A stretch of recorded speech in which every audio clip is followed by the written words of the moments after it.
de Judas. Es un libro pequeño, pero es un libro que pone a la iglesia en alerta.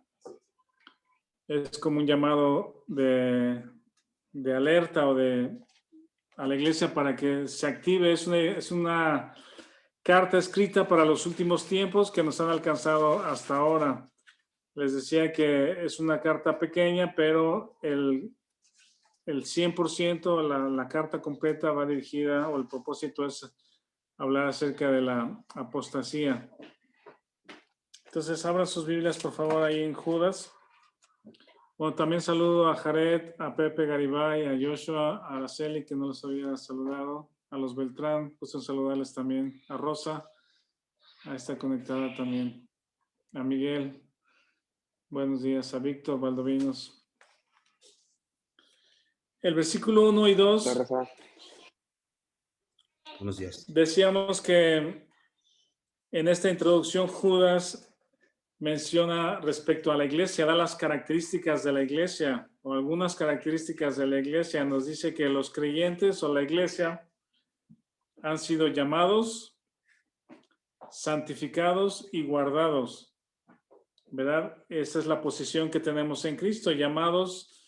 Hay una, ¿cómo se llama? Historia, la historia de Lázaro, que ilustra muy bien este punto, porque en Juan 11, Lázaro, un hombre que perdió la vida, cercano de alguna manera a Jesús por medio de sus hermanas, y Lázaro muere, Jesús llora, se acerca y Jesús llama a Lázaro de la muerte, ¿verdad? De la tumba, le dice: Lázaro, sal fuera, sal de ahí. Ese llamado ilustra muy bien el nuevo nacimiento. Efesios dice que nacemos o hemos pasado de muerte a vida. Estábamos muertos espiritualmente y Jesucristo en ese llamado nos da vida espiritual. Entonces la iglesia ha sido llamada fuera, elegida desde antes de la fundación del mundo. Hemos sido santificados. Esa es la posición como Dios nos ve. Somos santos, santificados en Cristo. Dios no nos ve como pecadores, sino nos ve en Cristo como santos, hechos aparte, apartados, y después guardados en Cristo. Entonces, eso es lo que Judas dice de la iglesia. Ustedes son llamados, santificados y guardados.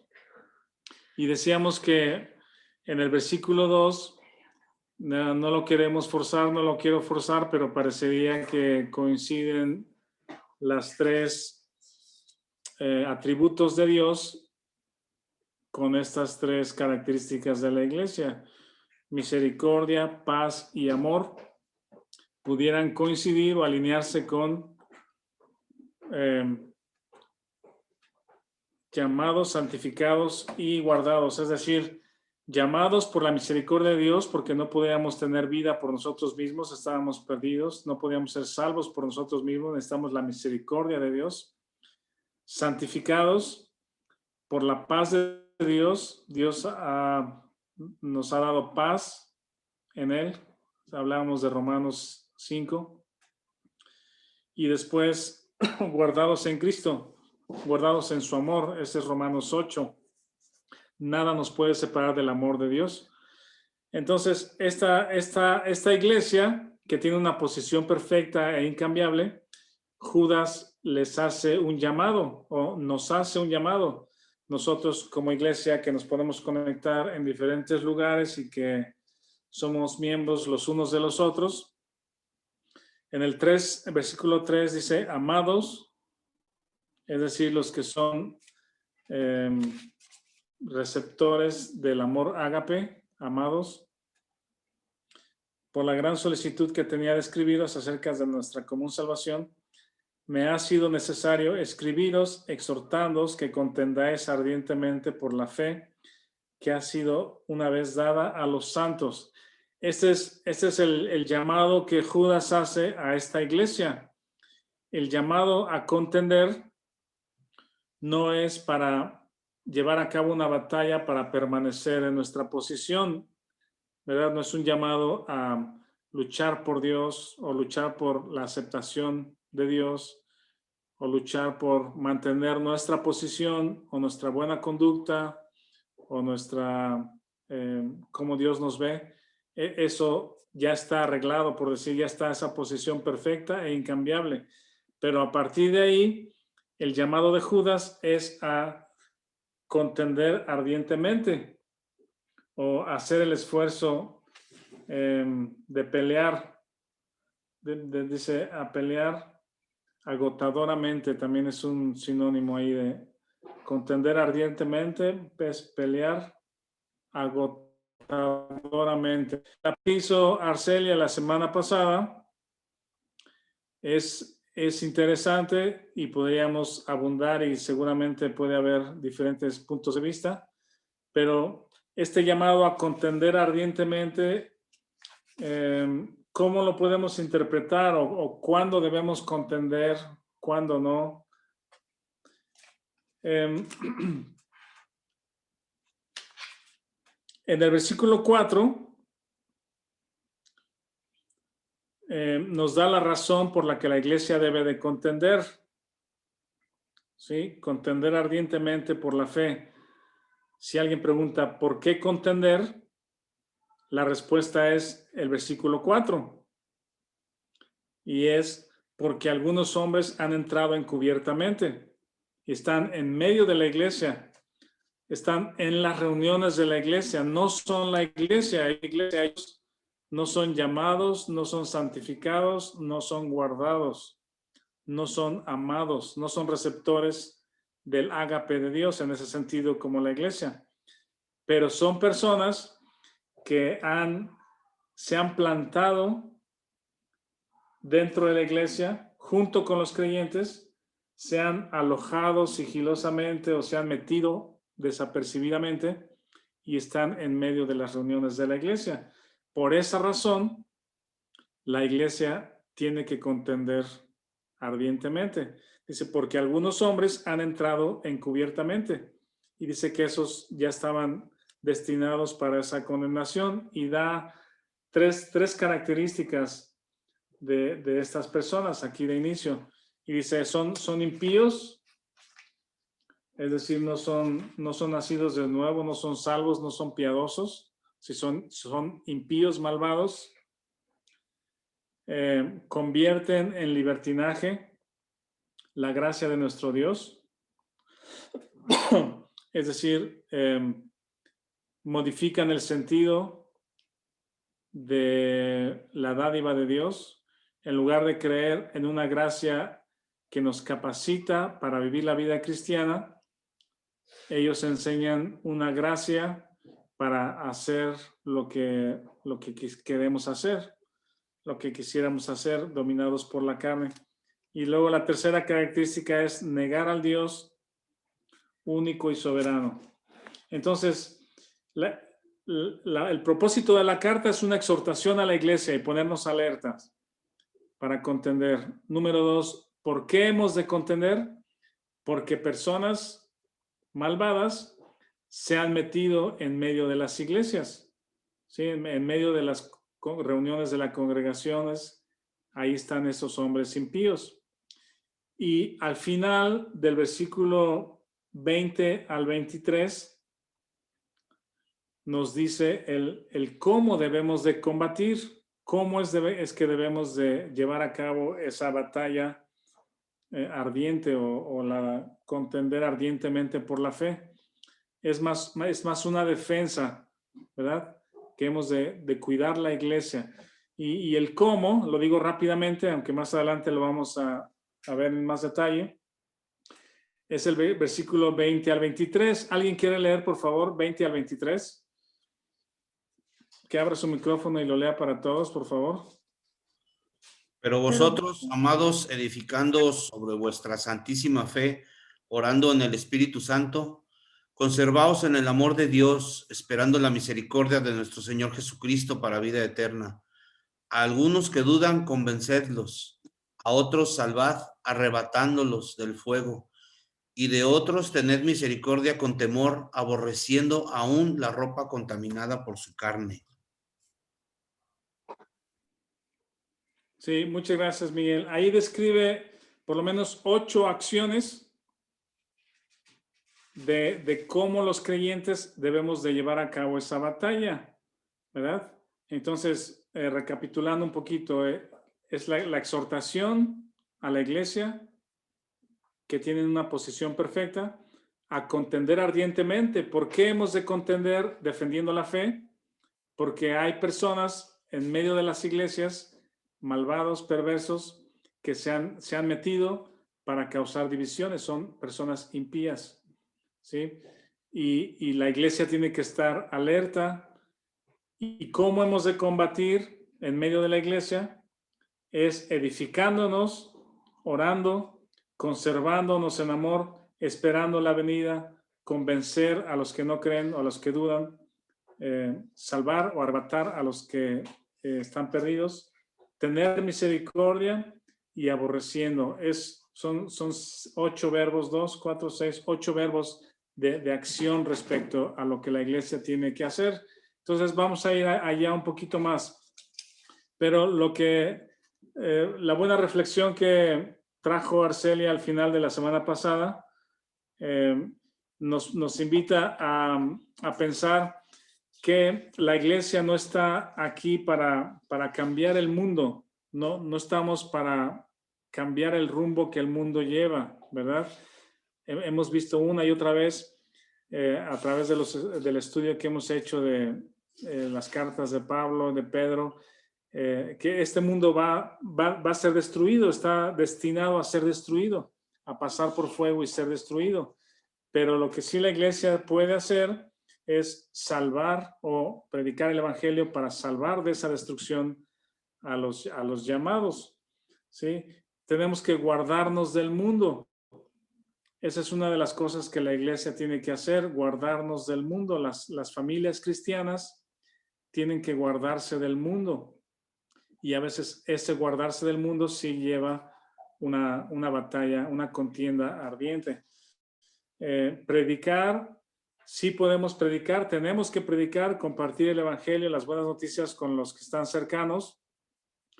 Hay quienes dedican su vida para ir más lejos, trascender de alguna manera el área geográfica para ir más lejos a predicar el evangelio, y la iglesia debe apoyar y puede apoyar esos ministerios.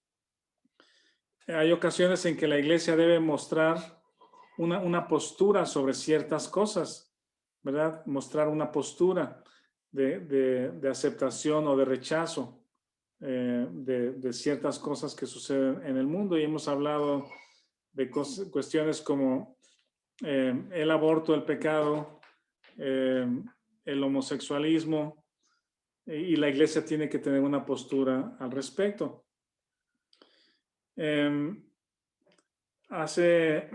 Conocimos hace algún tiempo a un conferencista, escritor que se llama Israel Wayne, un hombre piadoso, pues, que Dios usa para escribir libros y dar conferencias y hablar acerca de la familia principalmente. ¿Cómo se llama el ministerio que tiene?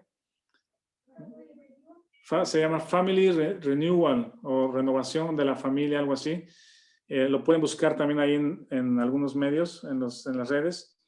Y él escribe muchas cosas y tiene cosas muy interesantes respecto a la familia. Él tiene como, creo que 8 hijos y va con su familia a compartir estas conferencias acerca de la educación en el hogar. Tiene muy buen material. Y justamente ayer o antier lo seguimos ahí en Facebook y él publicó algo muy interesante que el día de hoy abundó un poquito de eso. Y él decía, las redes sociales, dice, no creo que las redes sociales sean el medio para convencer a las personas de una posición o para convencer a las personas de algo, lo que piensan. Y él explica después por qué. Eso se los puedo mandar al ratito ahí para que ustedes lo lean. Y él explica que las personas que publican en Facebook o en Instagram sus posiciones, ¿verdad? A favor de esto o en contra de esto, realmente ese mensaje, aunque sí es una expresión de quizá de la fe o de la convicción de alguien, pero muy poco sirve para convencer a otra persona de que está equivocada, ¿verdad? Si es que piensa lo contrario. Él decía, él lo que puso la semana pasada, en estos días, dice, nunca he cambiado la mente de nadie o de alguien por medio de los medios sociales o de las redes sociales. Y dice que tiene 14 años que está en Facebook y está publicando constantemente cosas, ¿verdad? A favor o en contra de algo. Dice, y no he visto que alguien cambie su manera de pensar respecto a eso por medio de las redes sociales. Abundando un poquito más de esto, se los voy a mandar esa reflexión ahorita mismo. ¿Se las puedes tú mandar, Mir? Está en inglés, pero si quieren luego los que no puedan traducirlo, se los podemos traducir, incluso a ver si un traductor ahí lo pueden hacer.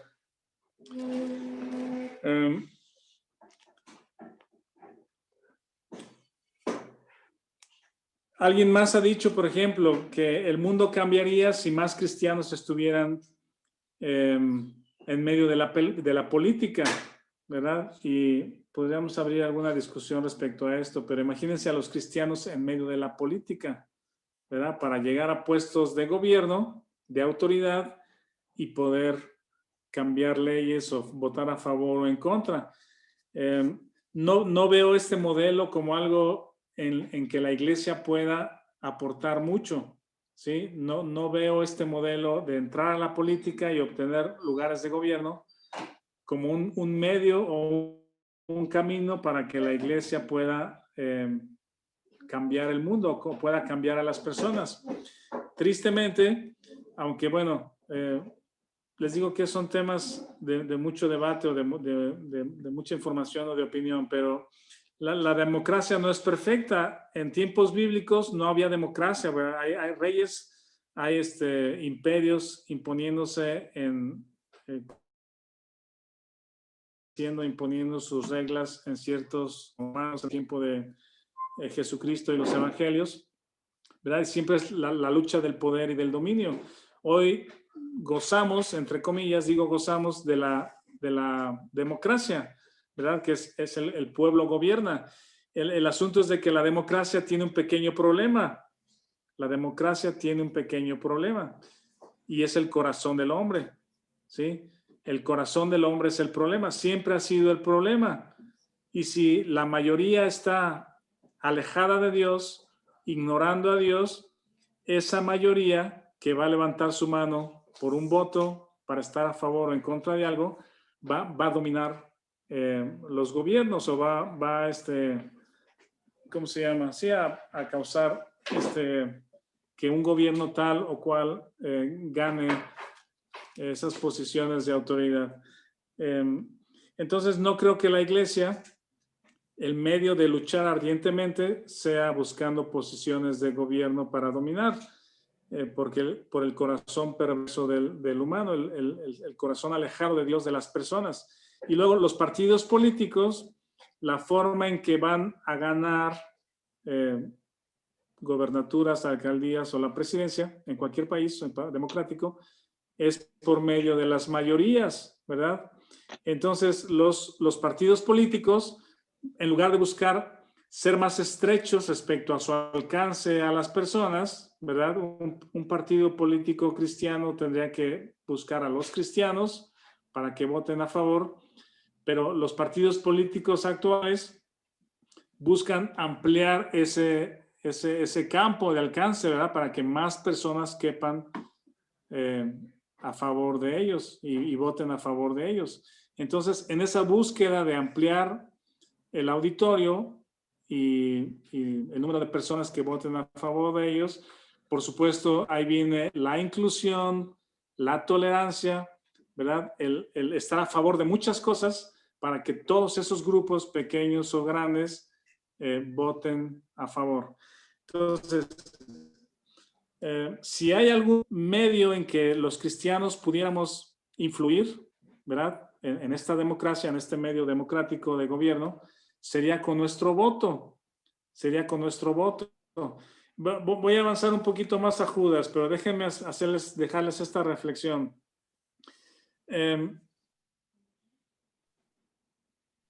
Levanten la mano, pero ¿a quiénes les cae mal Trump, que acaba de salir de la presidencia de Estados Unidos? Y todos van a levantar la mano y van a decir, a mí me cae muy mal ese Trump, ¿verdad? ¿A quiénes les cae mal Trump? Y ya levantaron varios la mano. ¿A quiénes les cae? Si ustedes fueran ciudadanos norteamericanos que pudieran votar en Estados Unidos, o que hubieran podido votar en noviembre pasado en Estados Unidos, ¿por quién hubieran votado? ¿Por Trump o por Biden? ¿Sí? Entonces, ya algunos de ustedes ya se levantaron a favor de Biden, a favor de Trump, ¿verdad? Pero se han puesto a reflexionar no solamente la personalidad de estos individuos, por ejemplo, sino de las cosas que ellos van a implementar o dejaron de implementar, ¿sí? Como gobierno, como personas en autoridad que pueden hacer o dejar de hacer cosas a favor o en contra de cosas piadosas o perversas. Bueno, si ustedes levantaron la mano que les gusta Biden, pues por su personalidad y, ¿cómo se llama? Respeto, es una buena persona, en fin. Saben de las 17 o 14, ¿cómo se llama? Primeras cosas que él firmó. Inmediatamente en el primer día de su mandato, él firmó 17 decretos. No sé si han leído las noticias. Firmó 17 decretos ahí. Bueno, varios de ellos, o uno de ellos, es algo que Trump había prohibido.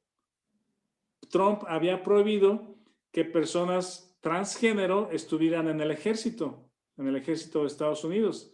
Pues Biden, una de las primeras cosas que hizo fue firmar un decreto para que personas transgénero estuvieran en el ejército de los Estados Unidos, ¿sí? Y tiene muchas implicaciones de ese estilo. Por ejemplo, las personas que, de hecho, Biden designó a una persona como asistente o como secretario en el sector salud de Estados Unidos, algo así como el López-Gatell nuestro, pero de aquel lado. ¿Saben quién es esa persona? Busquen las noticias. Biden designó a este hombre de 60 años por ahí que se cree mujer. Es una persona transgénero en la Subsecretaría de Salud de los Estados Unidos. ¿Sí?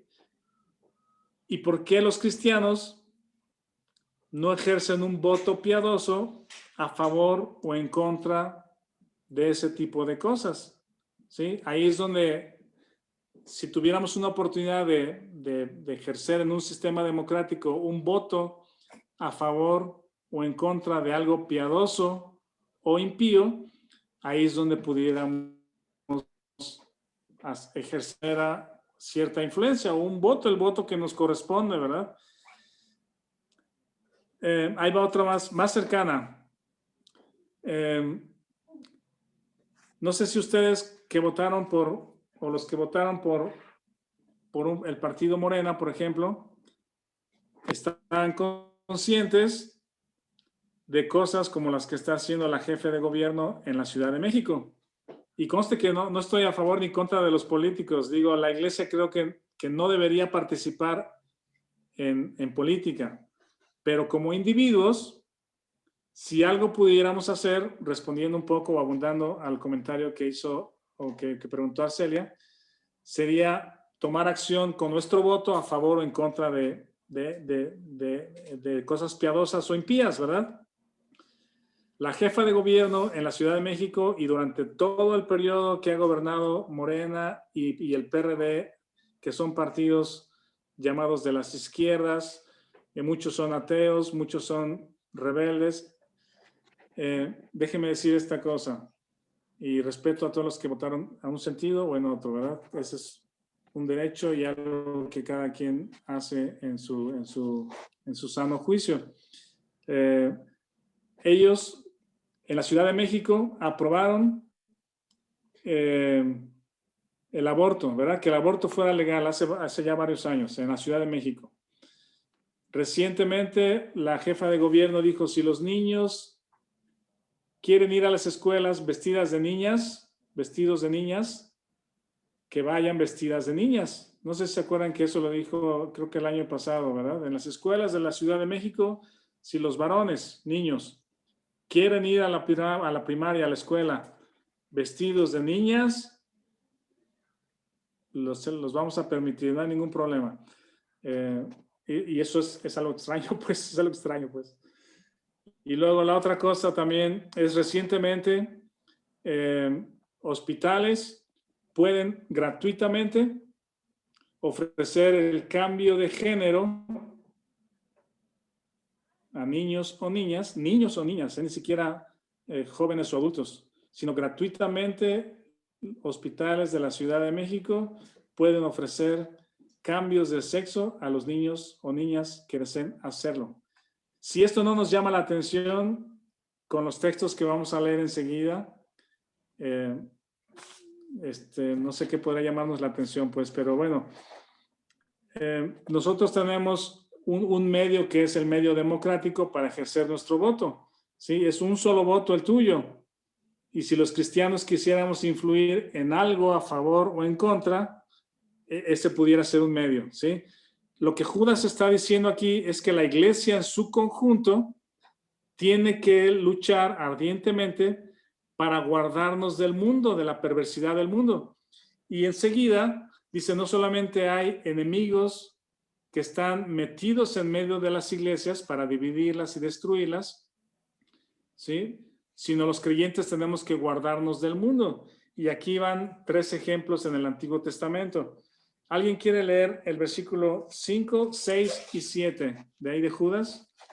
Y les repito, para no causar, ¿cómo se llama? División o malos entendidos, cada uno de nosotros tiene la libertad para ejercer su voto en un sentido o en el otro, y eso es respetable, pues la iglesia no tiene que influir, creo, no debería influir, ni juzgar a los que les guste cierto partido, cierta persona, cierto gobierno, ¿verdad? Entonces, en ese momento, la iglesia estaría faltando, creo que a una libertad. Entonces, hasta ahí dejo ese punto. Bueno, ¿quién quiere leer el 5, 6 y 7 de Judas, por favor?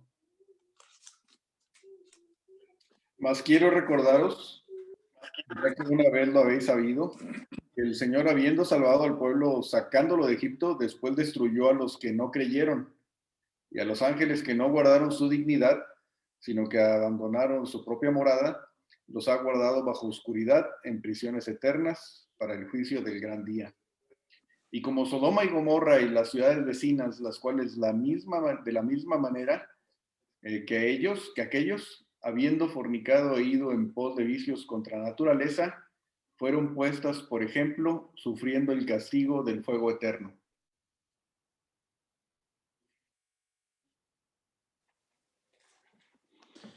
Muchas gracias, Vic. Miren, aquí Judas dice que les va a recordar 3 historias. Estas 3 historias, evidentemente, son muy conocidas y familiarizadas. Los judíos están familiarizados con esas 3 historias. Pero esta carta no está escrita solo a los judíos. Ya son tiempos donde la iglesia también tiene a gentiles convertidos, ¿verdad? Parte o mucho de lo que enseñaron los apóstoles a la iglesia y luego los discípulos son las historias del Antiguo Testamento que hablan acerca de Jesucristo. Entonces, esta iglesia o los creyentes que reciben esta carta ya conocen historias del Antiguo Testamento y Judas les recuerda 3 historias. La primera es Israel saliendo de Egipto. Esto es muy interesante, son historias que ya hemos conocido, pero esta primera exhortación viene de esa historia donde Dios saca a Israel de Egipto por medio de Moisés. El pueblo de Israel tiene fe y cree y sale de Egipto por mano de Moisés y con grandes demostraciones como el Mar Rojo que se abre delante de ellos y los lleva al desierto para cruzar el desierto en poco tiempo y la meta, el fin era llevarlos a Canaán. Pero dice, habiendo salvado al pueblo, sacándolo de Egipto, después destruyó a los que no creyeron. ¿Verdad? Dios mismo que saca a este pueblo de Egipto, Dios los destruye por incredulidad. Ellos no son como la iglesia, ¿verdad? La iglesia e Israel son cosas diferentes. La iglesia está llamada, santificada y guardada.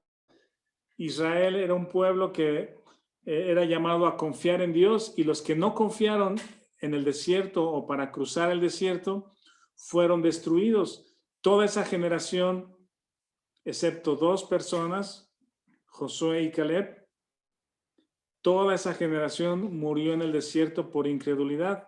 La primera característica o la primera razón por la que Dios pone a Israel como ejemplo aquí es su incredulidad, ¿sí? Estas personas que se meten a las iglesias, están en medio de los creyentes, son incrédulos, ¿sí?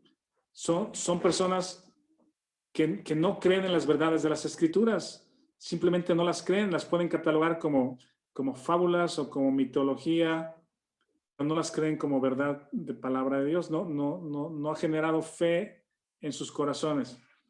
El segundo ejemplo dice en el versículo 6, son ángeles que no guardaron su dignidad. Esto también lo estudiamos ya cuando leímos Pedro y nos fuimos a Génesis 6 con aquella historia que al parecer están ligadas, que los hijos de Dios dejaron sus moradas y tomaron mujeres y de ahí nacieron gigantes. Algunos tienen algunas dudas respecto a esta historia, o que los gigantes ya estaban antes de que los ángeles tomaran mujeres, pero al parecer esta historia se refiere a ese evento de Génesis 6.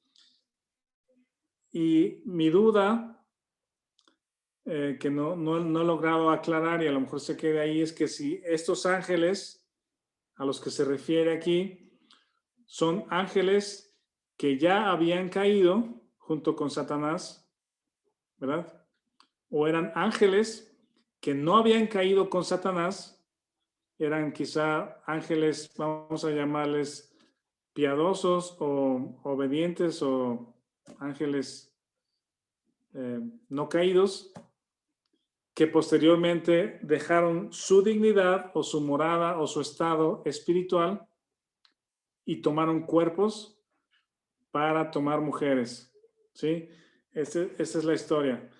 Entonces dice, estos ángeles dejaron su dignidad o su estado y Dios los ha guardado. Dios los llevó prisioneros, o están prisioneros estos ángeles, dice, bajo oscuridad para esperar un juicio, ¿sí? Entonces van 2 historias. La historia de Israel saliendo de Egipto y la característica de la destrucción o de los que fueron destruidos es incredulidad. La segunda historia de los ángeles que no guardaron su dignidad, la característica de esos ángeles es rebelión, rebeldía. No pueden estar en el estado en que Dios los deja, sino se rebelan de esa situación. Y el tercer ejemplo, en el versículo 7, el tercer ejemplo de la historia del Antiguo Testamento es Sodoma y Gomorra.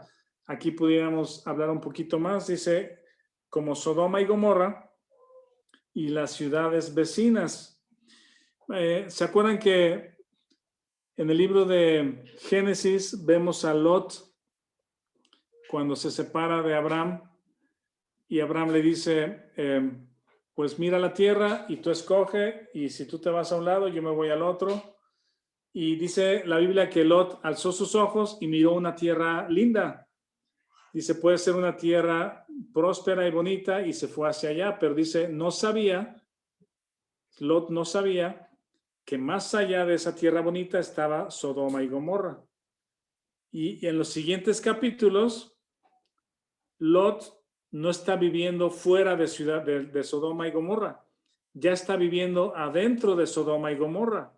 ¿Sí? Si Lot era un comerciante, si tenía animales, vacas, pieles, productos, ¿sí? Eventualmente quizá el comercio lo llevó a irse a vivir a Sodoma y Gomorra. Y Sodoma y Gomorra eran ciudades perversas. Allí Lot dice que afligía su corazón por la vida de esas ciudades, pero ahí Lot encontró esposa. Lot, cuando llegó a esa ciudad, iba soltero y ahí encontró esposa. Y no solamente encontró esposa, ahí echó raíces porque tuvo 2 hijas.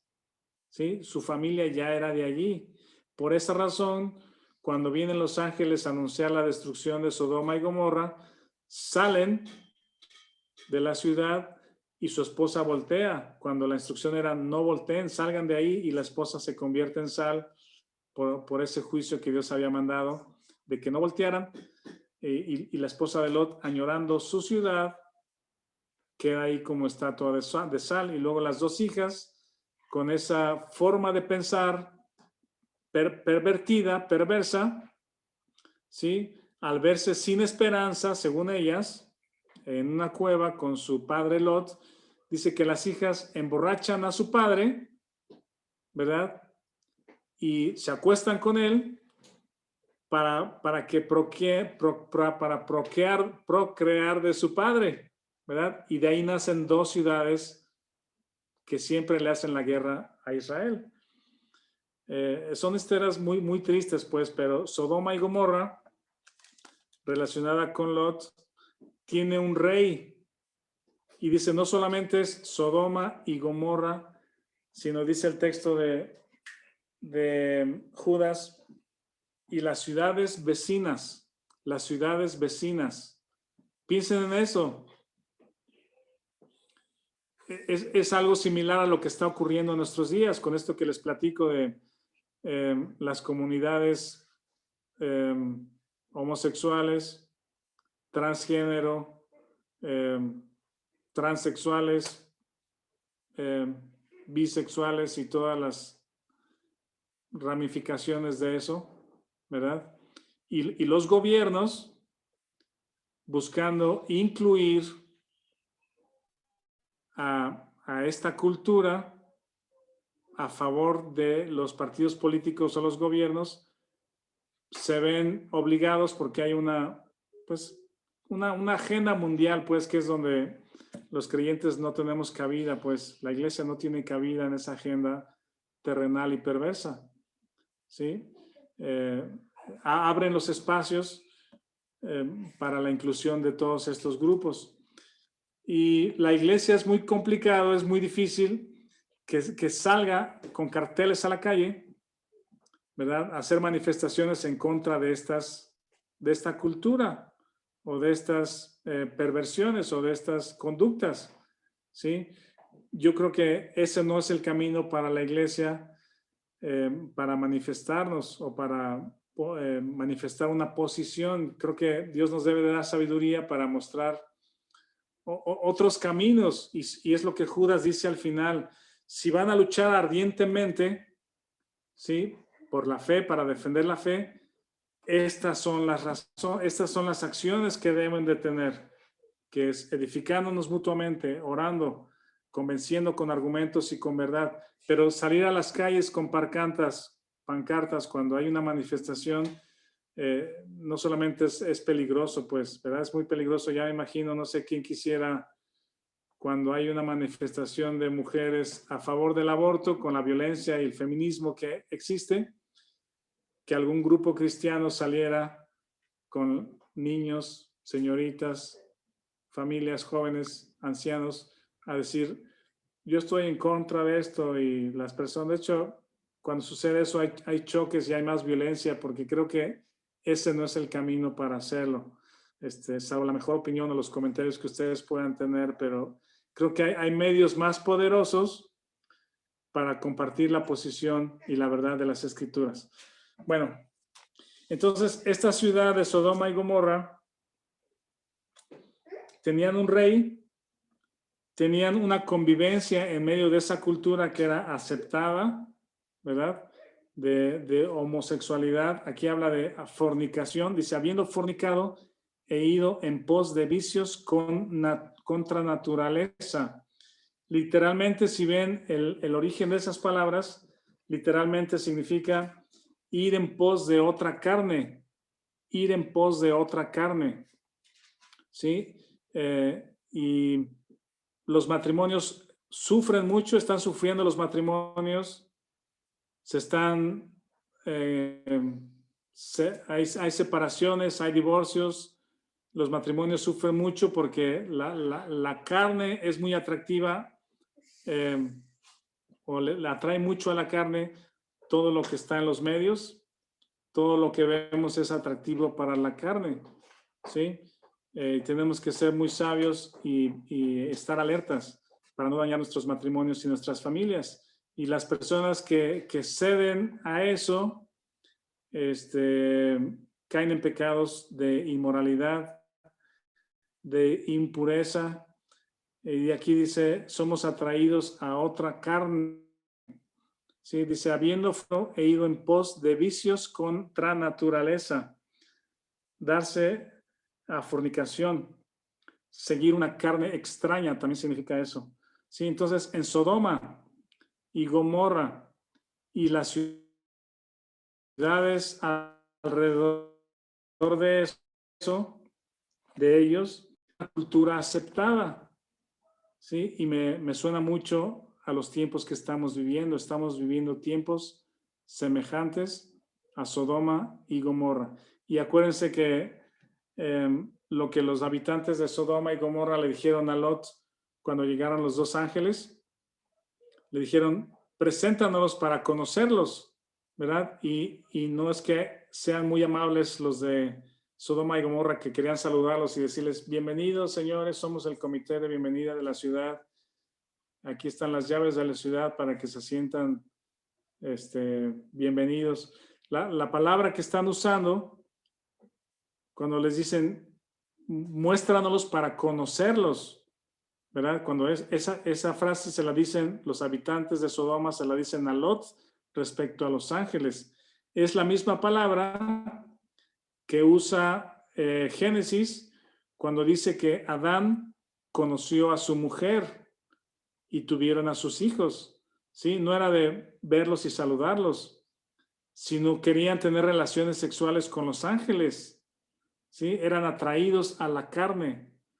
Esa es la cultura aceptada en tiempos de Sodoma y Gomorra y ciudades vecinas. Inmoralidad, perversión. Y por lo menos 48 menciones hay en la Biblia de Sodoma y Gomorra.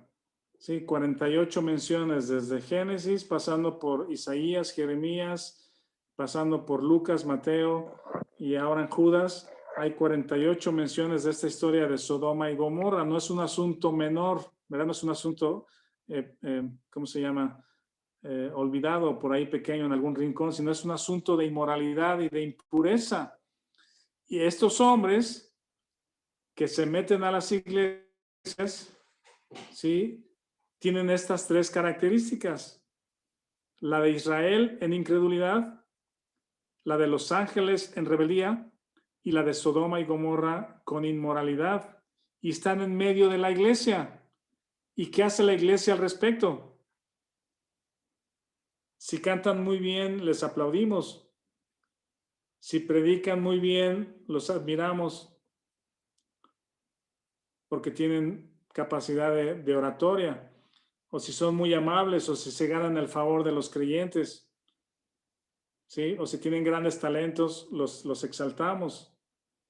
Cuando la iglesia tendría que estar cuidando estos hombres que desde adentro destruyen a las iglesias.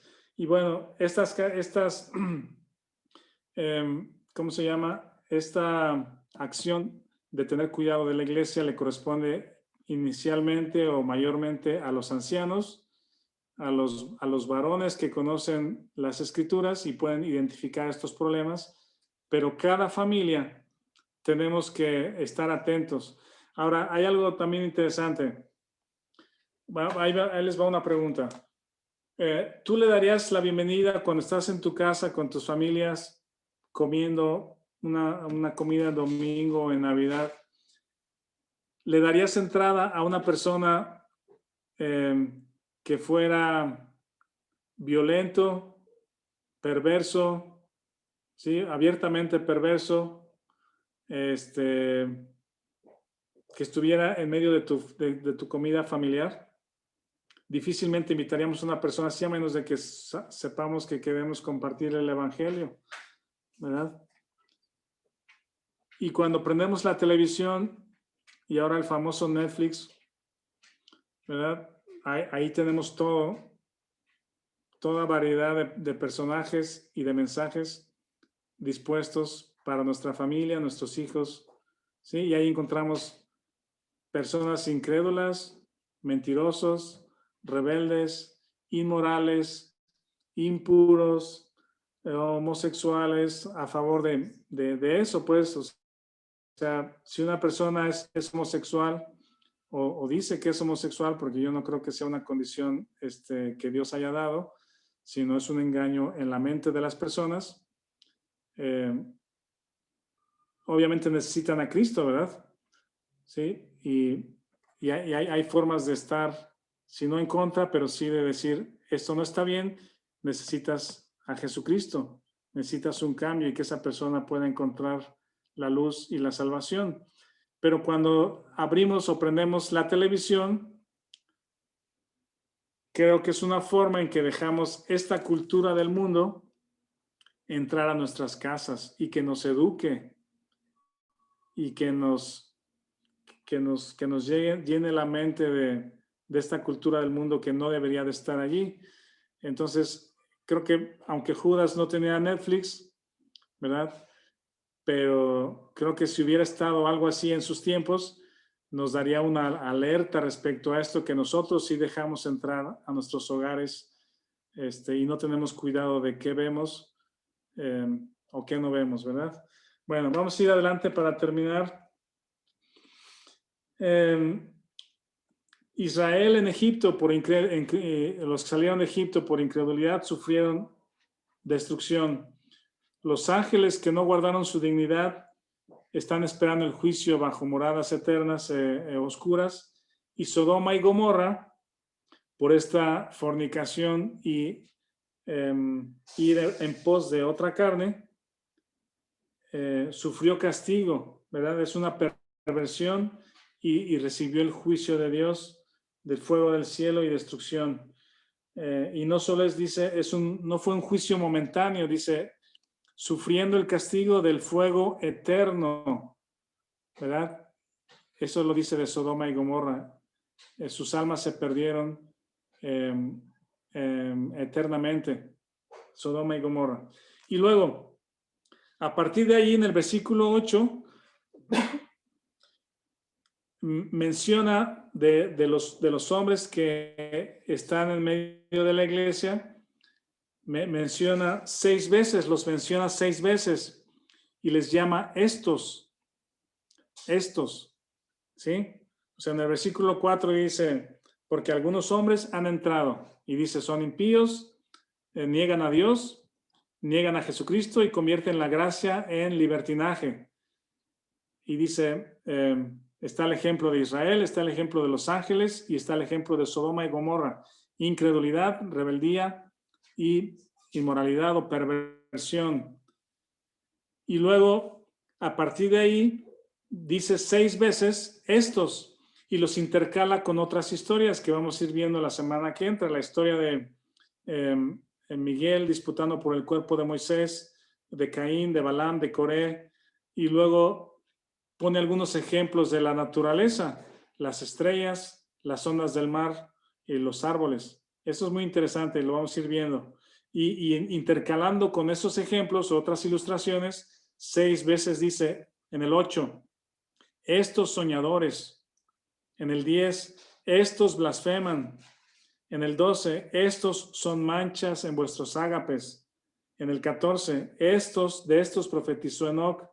En el 16, estos son murmuradores. Y en el 19, estos son los que causan divisiones. Toda la carta de Judas está encaminada a alertar a la iglesia de estas personas.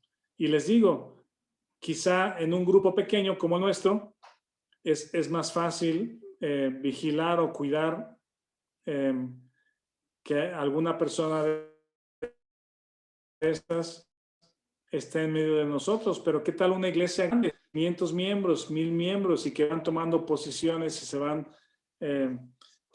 teniendo influencia o con la música o con talentos o con grupos de estudio. Por eso es que las iglesias grandes han implementado o se implementan en muchas iglesias el tema de las membresías, ¿verdad? Para que si tú quieres estar continuamente, participar, pues se te hacen unos cuestionarios, se tienen entrevistas, se te conoce mejor, se te da una cartel de miembro para que puedas, una vez entendiendo que eres nacido de nuevo y una persona piadosa queriendo aprender, se te considera miembro de la iglesia y ahora sí tienes derechos para votar, por decir, ¿verdad? Tener voz y voto en diferentes segmentos. Son formas para cuidar a la iglesia. De otra manera, estos hombres entran, destruyen, dividen, murmuran y dañan a la iglesia.